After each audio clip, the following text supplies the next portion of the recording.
La relation transatlantique se donne pour une alliance, l'alliance dite atlantique précisément. En fait, c'est une relation hégémonique, unilatérale, entre dominant et dominé. Et la domination me semble toujours plus forte. Ceux qui ont pronostiqué un déclin des États-Unis ont pris leur désir pour la réalité. Les États-Unis se portent très bien, et notamment l'Alliance Atlantique va de mieux en mieux. Si vous prenez son expression militaire, qui est l'OTAN, ou la NATO, le pasteur a doublé son troupeau en quelques 50 ans. Il y avait, je crois, 12 pays membres de l'Alliance en 49, il y en a 28 aujourd'hui. Et géographiquement, l'OTAN a débordé de loin de l'Atlantique. L'OTAN a remplacé l'ONU pratiquement, en tout cas sur le terrain. Et elle est aujourd'hui aux frontières de l'URSS. L'OTAN est dans les Carpates, l'OTAN est dans la Baltique. Bref, euh, l'élargissement de l'Europe a été une américanisation de l'Europe. Puisqu'après tout, euh, l'Europe de l'Est, dont Milan Kundera nous avait fait penser qu'elle était le berceau de l'esprit européen, l'Europe de l'Est s'est révélée être l'Amérique de l'Est. Et aujourd'hui, il est symptomatique que ce soit la Pologne qui dirige le Conseil européen. Donc, il y a de quoi être assez pessimiste, puisque cette relation, au fond,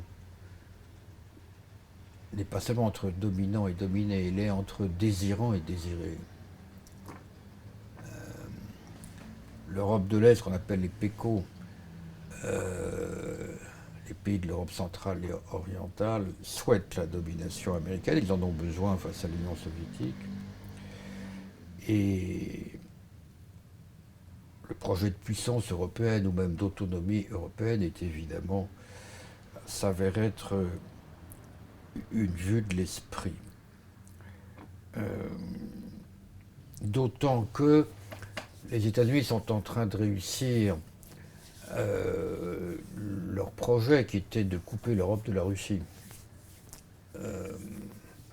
Parce que s'il y avait un axe genre Paris, Berlin, Moscou, alors effectivement il y aurait un deuxième pôle de puissance. Mais très habilement, les États-Unis, mais avec d'ailleurs la complicité active, y compris de la France, euh, ont réussi à polariser, à tourner l'Europe occidentale vers le transatlantique précisément, et donc à empêcher la naissance d'un acteur international indépendant. Et, et je ne comprends pas ceux qui disent, comme Emmanuel Todd, qui annonçait, qui a fait un pronostic, il n'est pas le seul sur l'Union soviétique, qui s'est avéré juste, je l'avais fait, d'autres aussi, mais il en a fait beaucoup de faux, le camarade Todd. Hein. Il était partisan d'ailleurs du traité européen hein, en 2015 et je ne sais plus quand, là, et il appelait à voter oui au traité constitutionnel et il a de façon un peu imprudente, pronostiqué le déclin des États-Unis d'Amérique du Nord, alors, qui évidemment en termes relatifs est vrai, bien sûr, mais outre que au point de vue militaire, le budget du Pentagone, je crois, est équivalent à peu près au budget de tous les autres pays réunis, très en avant de la Chine, bien entendu. Mais avec le traité transatlantique, euh, va être, je dirais, accompli ce qu'on appelle pudiquement un processus de convergence réglementaire, c'est-à-dire au fond l'acceptation par l'Europe des normes et des standards des techniques, si vous voulez, à la fois technologiques et industrielles, qui vont régler les productions européennes. Donc il y a un phénomène de phagocytose qui est assez étonnant. Euh, tout ça pour la défense du consommateur, c'est ce qui est dit.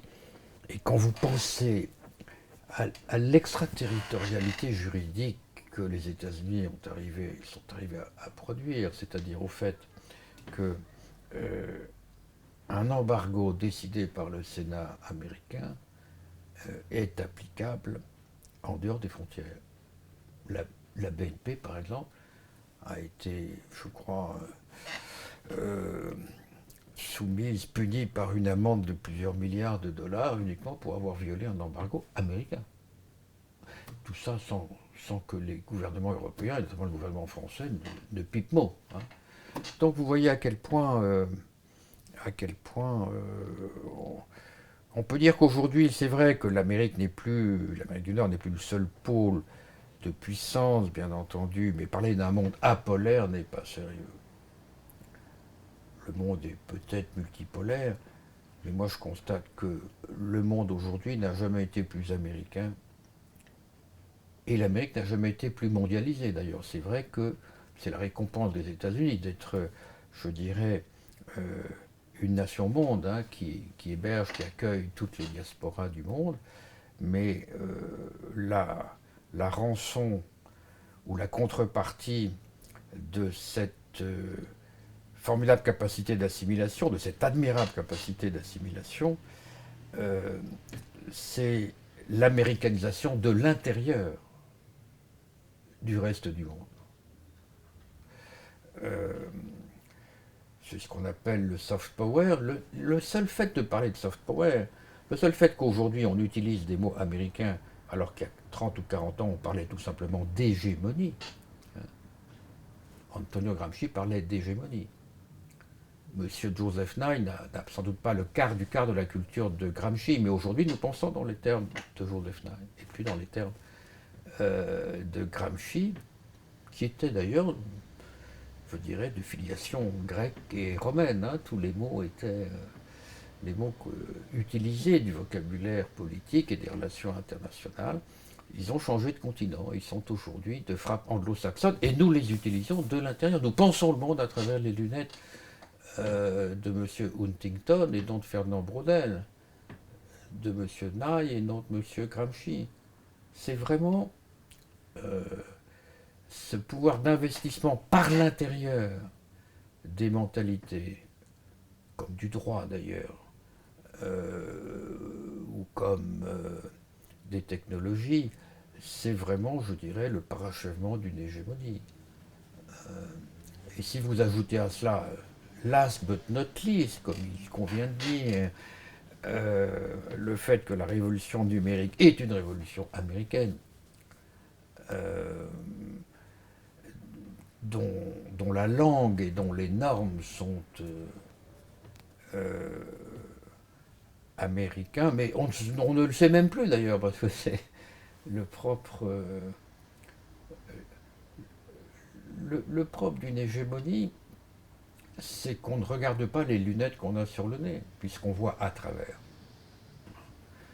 Donc, pour que l'Europe retrouve un peu de son autonomie de vol et un peu de sa tradition propre, de sa langue propre, de ses langues propres, et non pas de sa langue unique, pour qu'elle retrouve, si j'ose dire, son ADN, il va falloir travailler dur.